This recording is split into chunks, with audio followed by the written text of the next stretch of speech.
like this in our life.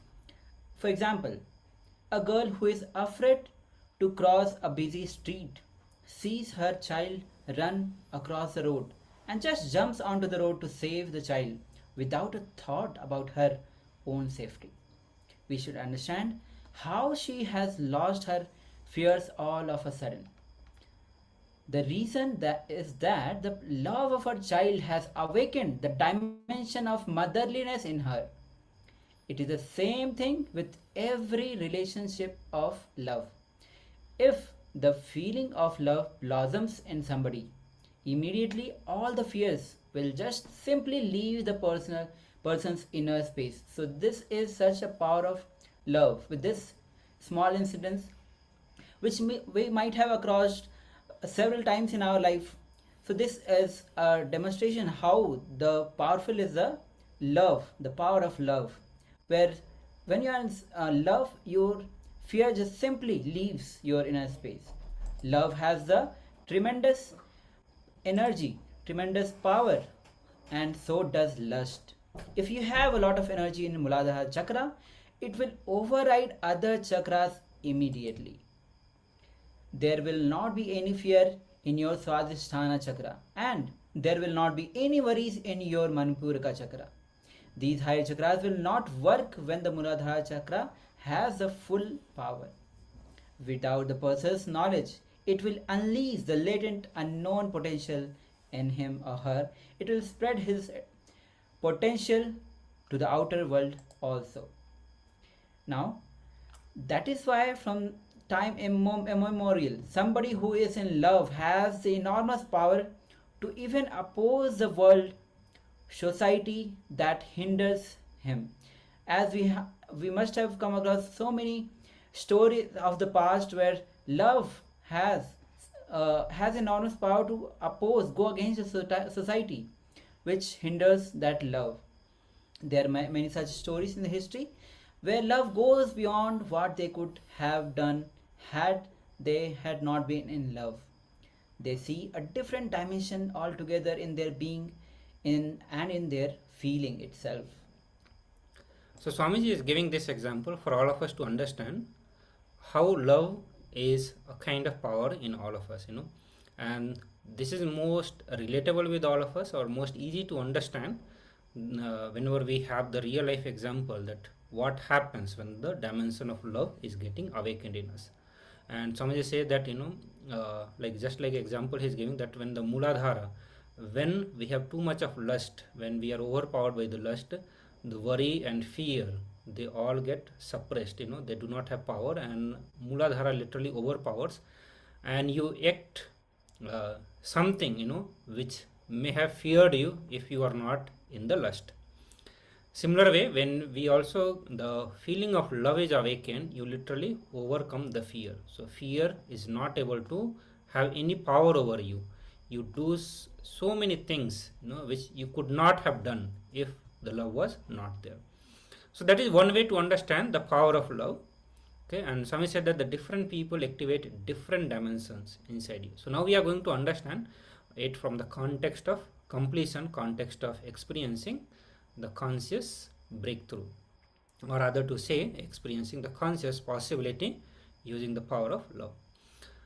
So all the relationship that we have in our life, all the relationship, whether it is a family, colleague, your close friends, or in your career, or anywhere else, whatever people, whoever you meet, everyone activate different dimensions inside you. If you have a lover, the feeling of love will be awakened in you. If you have a son or daughter, then the dimension of motherliness will be awakened, or as a father.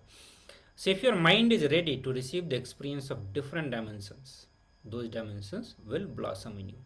So for all these dimensions to blossom, your mind need to be ready for that. And the deeper truth is that after the feeling of love happens between lovers, the very feeling will make them sacrifice a lot for each other. So it's not necessary that other person has to sacrifice something, you have to sacrifice, but that very feeling of love becomes a ground, becomes a driving force for you to start sacrificing. It doesn't need to have any kind of utility value that yes, that guy has done a lot for me, so I should do. That logic will not be there.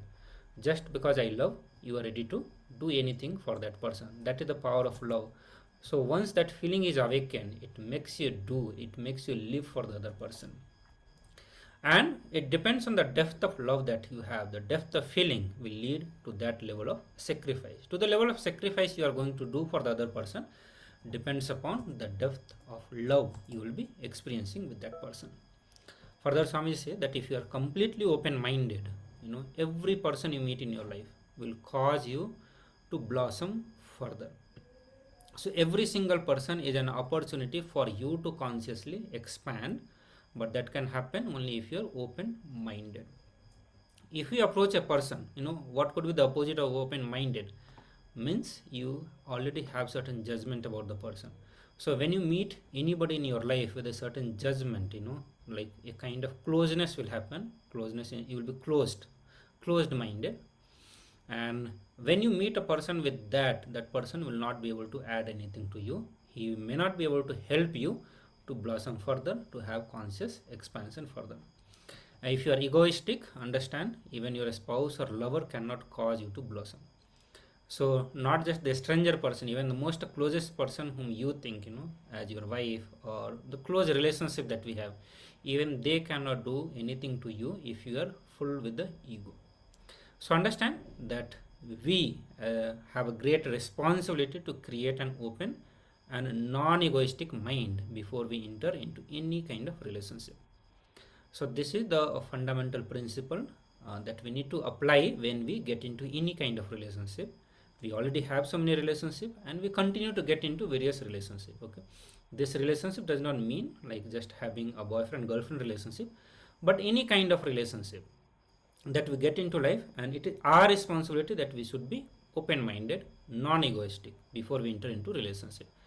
It could be when the husband and wife relationship, between lover or any other relationship. Once we approach a relationship with this context, with this attitude, the very feeling will transform you eternally. So before anyone else getting transformed, it will bring transformation to you. You will have eternal transformation. And if this eternal transformation does not happen, you will miss a major dimension of your life. Swamiji said that if a husband and wife are unable to create that kind of feeling of being without ego, the relationship cannot be called a relationship. We call that as a relationship just because legally we are binded, or socially if we are binded, we start calling that as a relationship. But Swamiji said that unless there is an open-mindedness, unless there is a feeling of love, unless there is a feeling of being without ego, that cannot be called a relationship.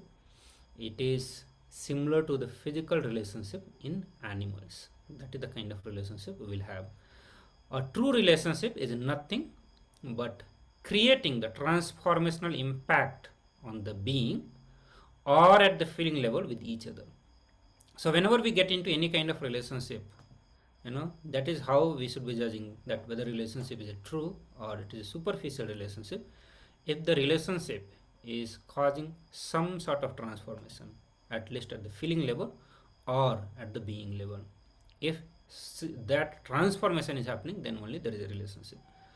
So Swamiji said that why we are not able to feel true love, why many of us miss this component, and it is because of our incompletions, our emotional attachment to the past memory, and that is what is the incompletions. So Swamiji gives one example, like that every computer that we have, every gadget that we have, it has certain amount of memory. If it is filled with too many files, especially the high resolution files, means the emotional attachment is there with too many things, the memory space will be completely occupied. And if too much of memory is occupied with the files, we know that the gadget will perform very slow. So same thing happen if we have too many of samskara, too many of past memories filled within us, there is too much emotional attachment to the past memory, our space also will be filled with that, and then there will not be any space for love to flower, love to happen.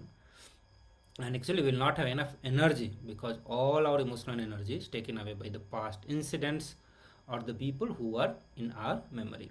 either as an attachment, anger, or guilt. See, any of these emotional form, it will be stored, and all our energy will be continuously taken.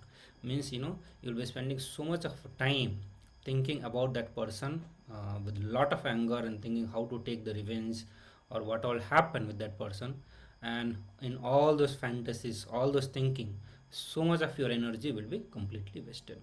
Your whole energy, whole inner space will be occupied, and you'll not be able to directly feel connected and fall in love with the existence itself. So understand, all the fear, all the greed, all the guilt, all the emotions are just because our energy is taken away by the past memories.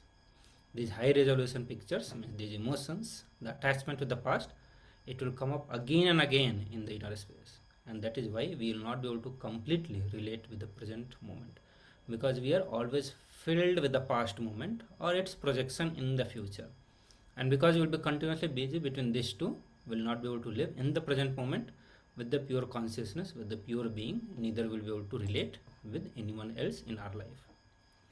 And Swamiji said that anybody whose inner space is not filled with the high resolution pictures means one who has more and more completion, more and more free inner space. He will be able to feel connected. He will be able to feel connected to anything.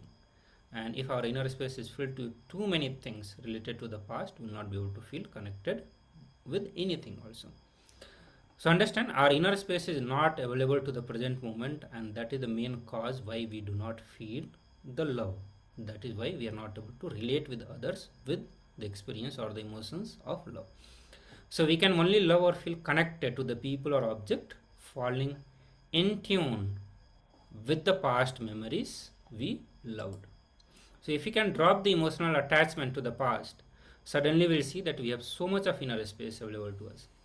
We can then directly open up to anybody who is in front of us without asking for his or her past. Okay. So that is the power of love, and that is how we can experience so many things once we are open to love. And I think all of us have some sort of experiences when it comes to the emotion of love or emotion of fear. So there are many. These are some of the common emotions. We always have some sort of experience, and we know what these emotions has done in our life. So now let us learn some of the deeper truths from Swamiji on how love is the pure strategy to receive the ultimate power of Paramashiva. Let us watch this video. Any violent reaction, understand very clearly. You should, all my disciples, you can only explain and enrich. You can always legally protect yourself. Do only what is legally right and legally protect yourself. Never give up your rights. Legally protect yourself. Legally defend yourself. Never give up your rights.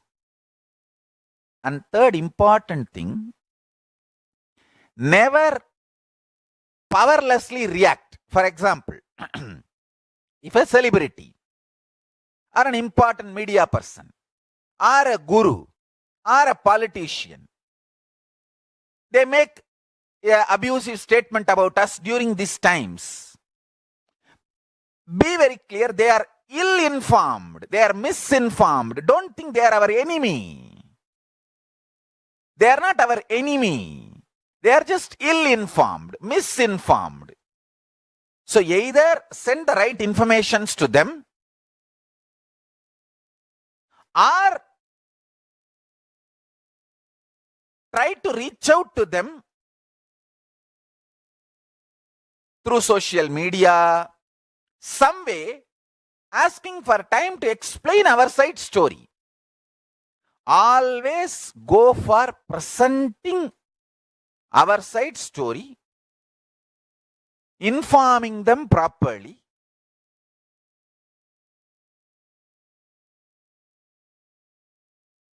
explaining and enriching.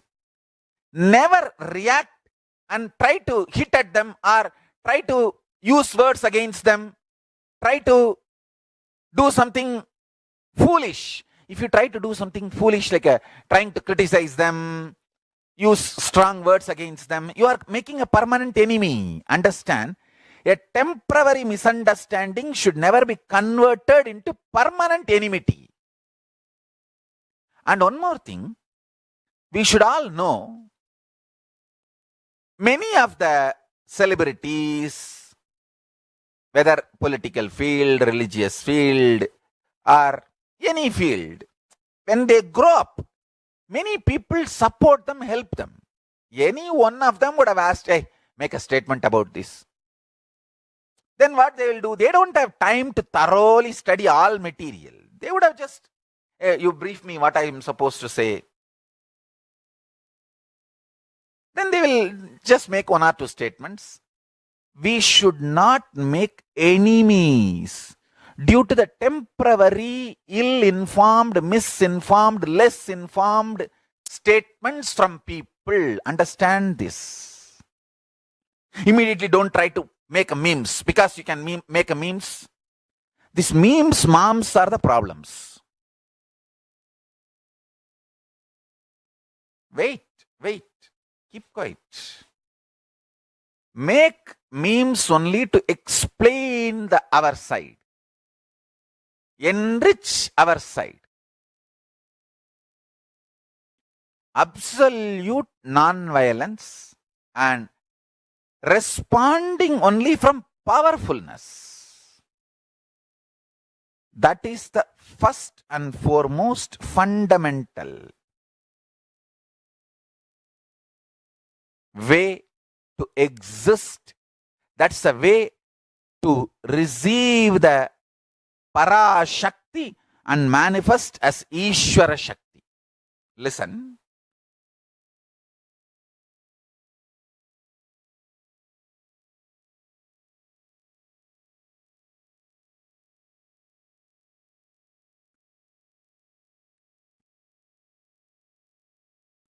I've always seen when a guru or his sangha is attacked, if you don't react with violence, powerlessness, anger, and if you react with a stability, understanding, if you respond with a love, non-violence, in 1 or 2 days, whole world understands this accusation is false. Understand, one great thing in the modern day, the social media has done is, it has made people hear both side stories. See, the opinion making is no more monopolized. The capitalistic trend in the field of information sharing, the chronic capitalism has lost its hold. Many of the news agencies are facing a meltdown because they are not able to keep sensationalizing attitude permanently. Social media has made the information sharing field as democratic. It has become democratic. Just if you have a 5,000 rupees cell phone, you can take any photo, video and put your opinions and upload, and people start listening to your side story. The decision makers have started listening both side stories. Social media has done a great good to the world.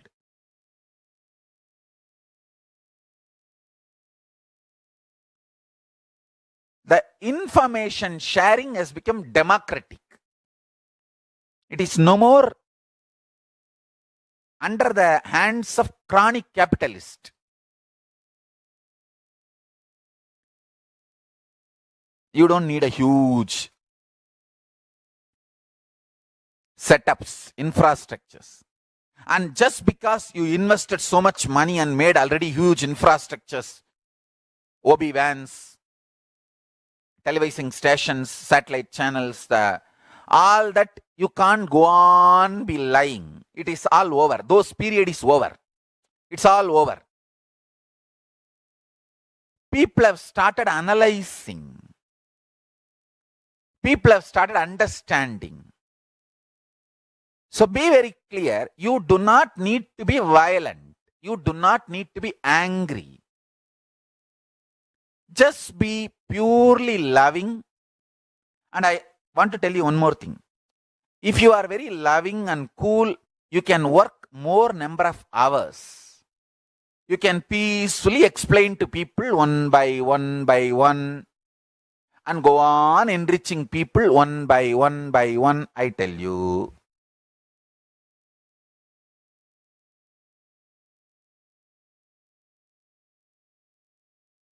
Somebody asked head of a big car company, why you don't put ads about your car in the television channel? That guy said, oh, my car is so costly. People who are sitting and watching television can't afford to buy my car. Only the two rich people can buy my car. Those people will not have time to sit and watch television. It's a very important understanding. You need to understand this. Listen.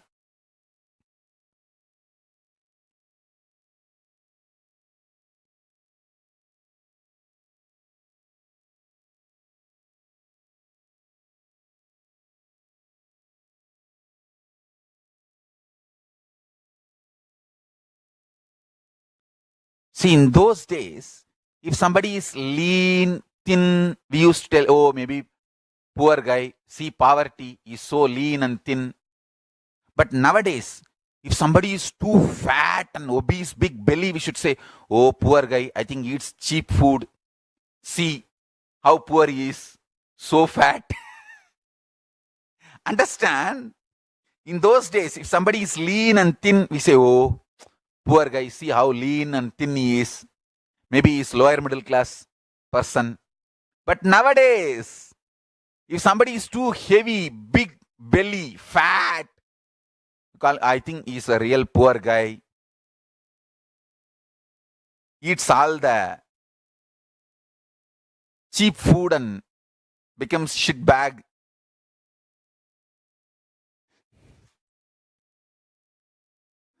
So the definition of poverty is different now. Rich people are no more huge. Maybe they are rich and don't have knowledge or intelligence about the body.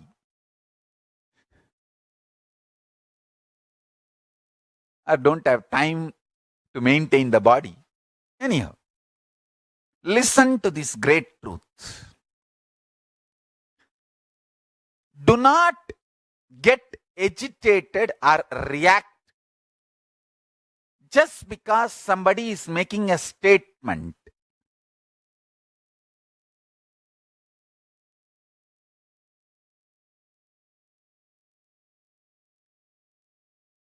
Don't attack them back or make a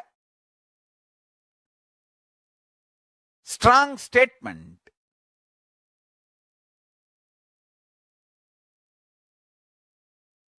Try to tell our side story. Enrich them. They may be ill-informed, misinformed, less informed. They may not be our enemies, but you violently reacting, you make them as enemies. It becomes like a permanently you make them as enemies. Don't. I have seen multiple times. Some gurus, some celebrities, they are forced to make a statement against me. Some devotees, due to their social pressure, family pressure, they are forced to keep themselves a little away from me.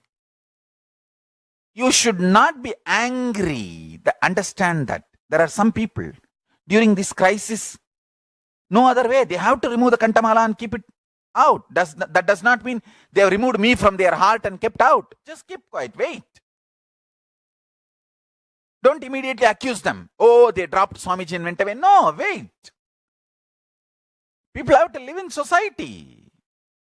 It's not that everyone is living inside Kailasa. So have patience. Don't be violent. Be non-violent. Consider the people's difficulties. Wait for few days and slowly explain and enrich and get them back. I am not saying don't do anything. I am only saying don't react in violence, powerlessness, anger. If you don't have violence, powerlessness and anger, you can work for longer number of hours. Explain details. Understand one thing. Like how this car company CEO made the statement, oh, people sitting and watching TV will not be able to afford to buy my car. So I don't put ads about my car in the TV. Same way, people who do not do research to listen to both sides can never become my disciple, my followers. Understand? If they are not ready to give their ears to you or listen to our side story, don't worry. They are never going to achieve anything great in their life. All great achievements come by a person who is ready to understand, analyze everything thoroughly.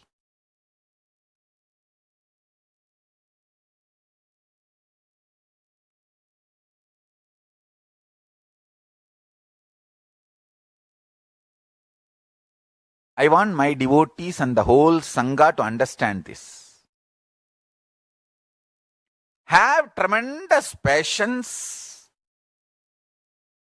I am not saying keep quiet, just sleep off. No. Explain with a lot of patience. Enrich with a lot of patience.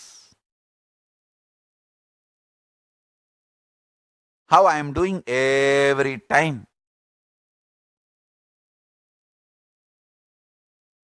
Beyond this, if somebody is fully poisoned and they are out and out to attack, don't bother. Kalabhairava is protecting us. Don't bother about that. Understand?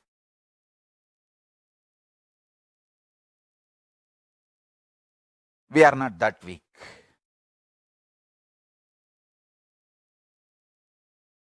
So all we need to do,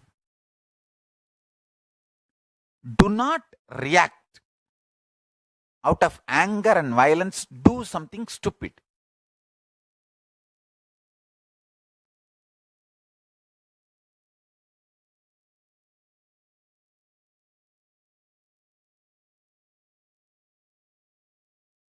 Even during the crisis where these people were trying to eliminate us, that gang, it's actually this gang, even during the time when they had my body under their control, they tried to burn me alive inside my own quarters, the Kutiya, along with my brahmacharis. By the grace of Paramashiva and Kalabhairava was protecting us, and of course Kalabhairava is protecting us, because Kalabhairava protected us and we saved my body, and then they tried to do this effigy burning, making a body like me and then burning everywhere and all that kind of just to agitate devotees, instill anger, violence. So devotees will react out of anger and they can create more stories and attack the Sangha more. And I said one thing very clearly.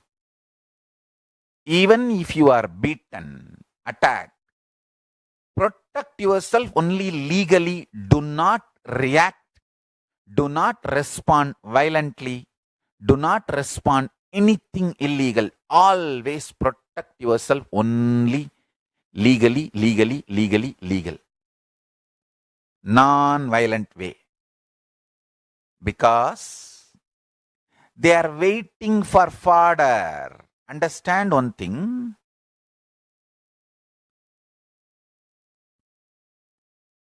Our main lifestyle should not be changed by their attacks. For example, you open a shop to sell Bhagavad Gita. Somebody comes and smokes a cigarette and puts fire to your shop. You run and get a fire extinguisher and put the fire off. That is the intelligent thing.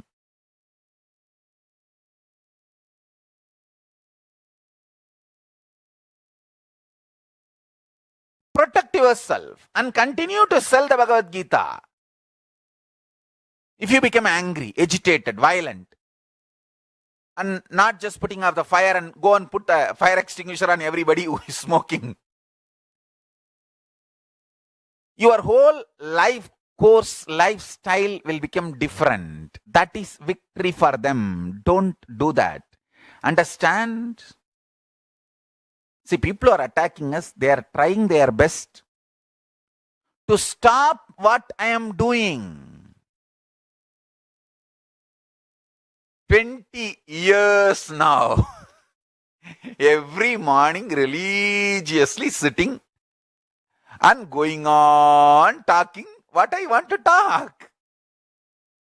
The course of my life, my lifestyle could not be altered or changed by these attackers. That is my success. Understand? From 2000, we have video records. From 2000, we have started video recording.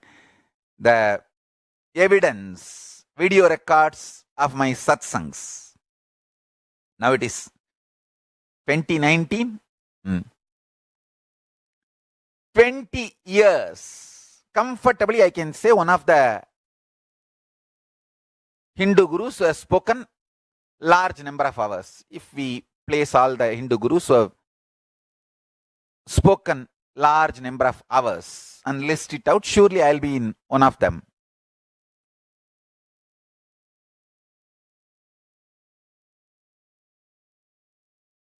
"20 years, all kinds of attacks, nothing could shake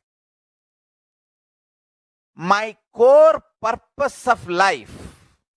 I go on, download the Paramashiva Vijnana and go on sharing with the world. Either you listen or don't listen, criticize or abuse or attack or get enlightened. I am doing my job.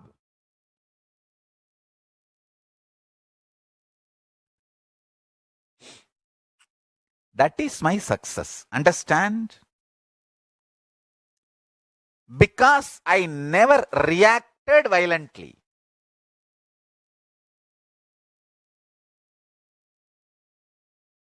Sometimes die, do. Then after that, chari, velaya par, udra, adutha velaya par.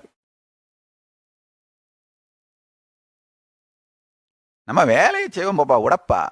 That's all. Die. What can be done?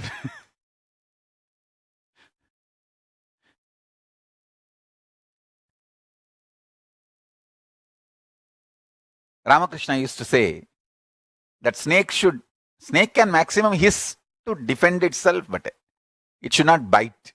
That's all. Like that only. I. Enna pandram I do it. Chari, adutha velai par. That's all. Let's do the next class, next program, next satsang, next initiation. That's it.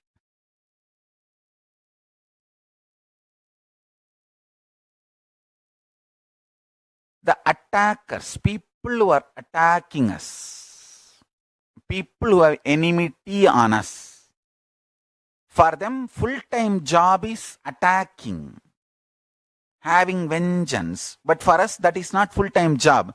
That is not our lifestyle. Reacting, responding, enmity, anger, violence. That is not our lifestyle. That is not our purpose. Our purpose is peaceful life and teaching enlightenment, contributing. So just protect yourself legally, explain your side story, defend yourself,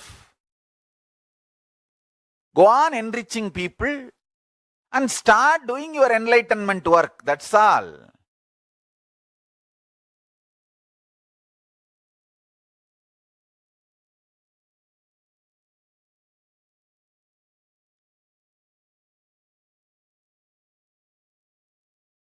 சும்மா ஒரு 2-3 பஞ்சு டயலாக விட்டு அதுக்கப்புறம் வேலையை பாருப்பா. அதான் சொல்லியாச்சுல பஞ்சு டயடா, நான் சாமியார் இல்லடா சாமிடா எல்லாம் சொல்லிவிட்டோம் இல்ல. அடுத்து வேலையை பாரு, அவ்வளவுதான். என்லைட்டன்மெண்ட்டை பாரு. 4 பேருக்கு ஏதாவது சொல்லி கொடுப்போம், உருப்படுற வேலையை கவனிப்போம். That's all is life. We gave you punch dialogue. Next, do the work. That's it.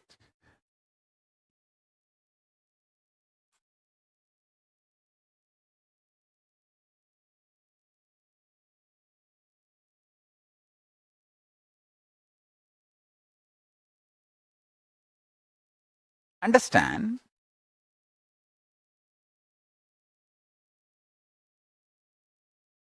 See, people who are attacking us, they know the signs of agitating us. How a person will be agitated. If we get agitated over, then they will plan how our life course will be. If you don't get agitated and be non-violent, loving, peaceful, they will not have power over you. This is the fundamental truth you need to know. If you get agitated over, then they know how to make you react. And once you react, they know how to build the next story.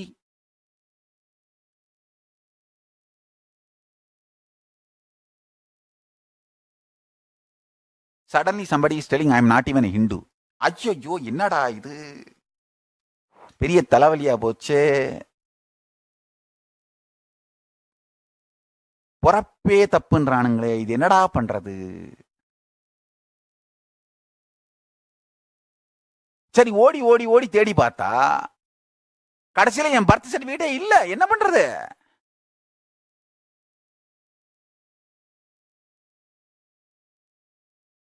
Somebody started telling, I am not even a Hindu. I thought, oh God, what to do now? How to prove?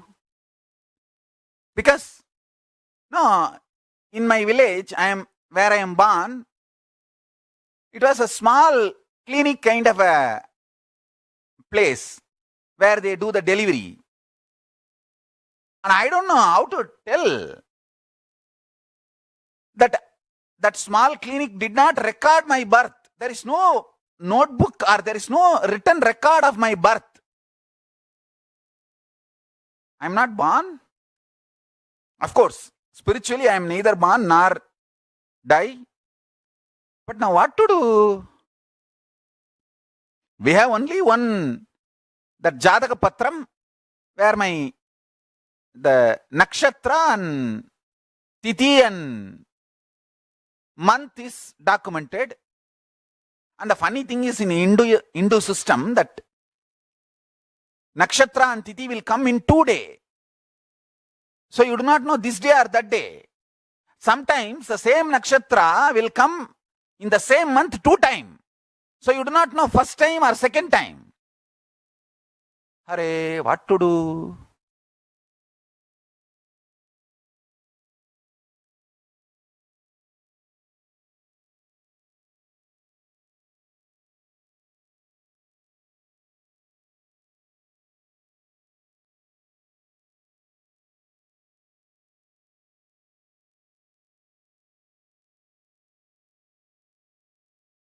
Finally, we will have to pull out. When they went and put me in the school, the local village school, they gave some date of birth and they gave parents' name and the parents' religion and that community, that all we have to pull out and say, hey, I'm a Hindu only.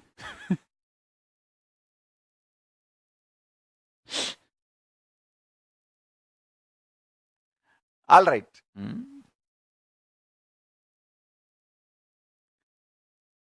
Understand, any violent reaction is a fodder for the people who are trying to dismantle or destroy the Sangha. Be absolutely non-violent. When you respond, react, explain, enrich. Sincerely trust good side of the people. Let us trust everyone deserves explanation, not reaction.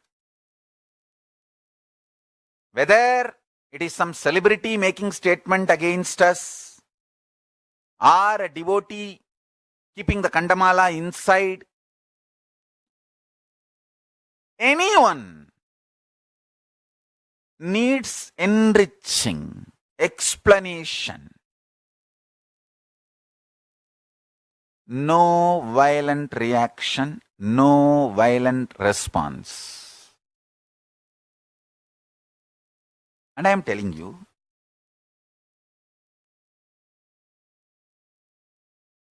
in any Sangha, the Hindu Gurus organizations, Hindu organizations, this conspirators gang, they stay as a two gang. One gang stays inside, one gang stays outside. From outside, the gang attacks. And inside the gang, this gang also reacts and does violent things, giving fodder to the outside gang. That is when the whole Sangha is pulled down, destroyed, because the Sangha gets the bad name of the infiltrators, bad actions, wrong actions staying inside the Sangha. Fortunately, Kalabhairava is protecting me and Sangha. We are all given intelligence, right knowledge by Paramashiva and Kalabhairava that we should only do non-violent, only proper legal actions and reactions. Ahimsa and non-violent actions and reactions. Understand, if you are non-violent, non-agitated, only legally protecting yourself, legally defending yourself, all these attacks are not even 2-3 days. Chari, panchayat mudinchi kalambu. Solliptella, po, panchayat mudinchi kalambu, avladhan, nothing else. If you react violently with anger, that is when the whole problem starts.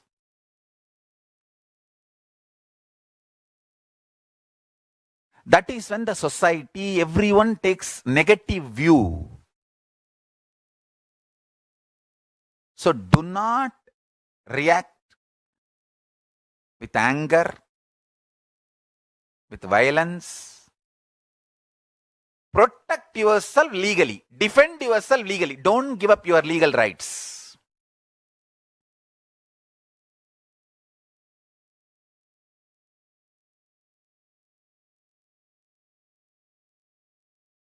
I am telling you. See, I don't want to name any specific organizations or gurus' names because I don't want to get into this, whether the judgment delivered on them is right, wrong, all these controversies. I don't want to get in. But I have thoroughly studied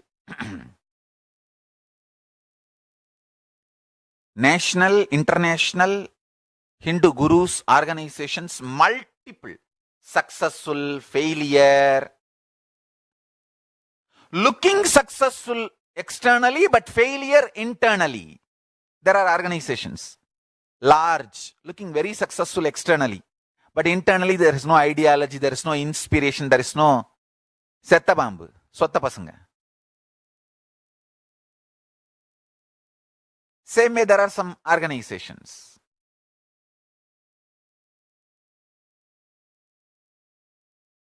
Just because they reacted,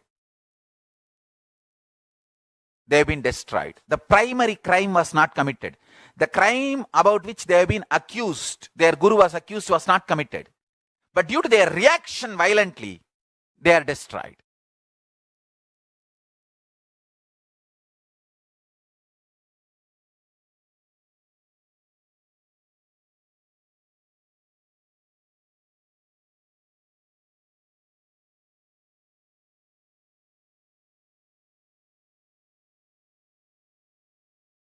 Paramashivoham Om Nityananda Paramashivoham Om Nityananda Paramashivoham.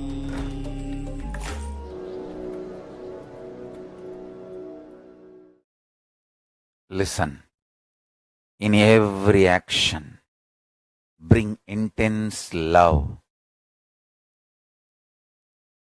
Bring intense completion with yourself, with others, with every animal with which you live, trees with which you live, and objects with which you live. Everything.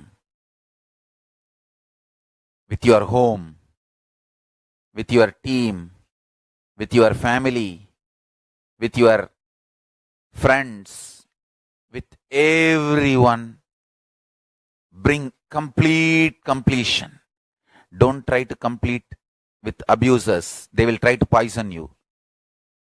As far as abusers and demons, devils, rakshas is concerned, keep away from them. Don't allow their poison. If you try to complete, you are so naive, you will be cheated. I tell you, understand? Many times people feel, oh, pornography, I'll just watch once, I'll not get addicted, but you don't know. Inside you, there is an intense lust. So that will record the pornography inside you, and after that, it will constantly instigate you from inside and cherish inside and make you addict to pornography.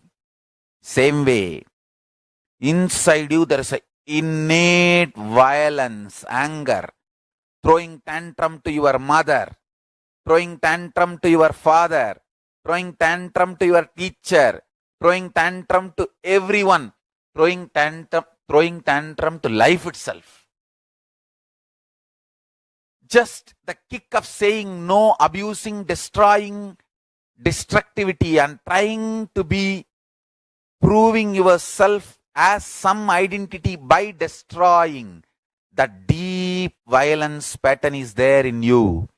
So even once or twice, if you allow the abusers to put their poison in you, you will go on be cherishing. I tell you, abusers are violence pornography. Abusers, Guru Droha, Guru Abusal, Shiva Droga, Shiva Aparata, Shiva Abusal, all these are violence pornography. Very logically they will come and sit inside you and destroy you once for all, and the spiritual murder will happen. Spiritually you will be killed. Don't allow that. Violence, pornography is abuse. Like a drugs. The people who give you drugs, they will tell you, first try free. Because they know with one you can be addicted. Once you are addicted, over. Life is over. Nobody who tries first time thinks they are going to become addicted.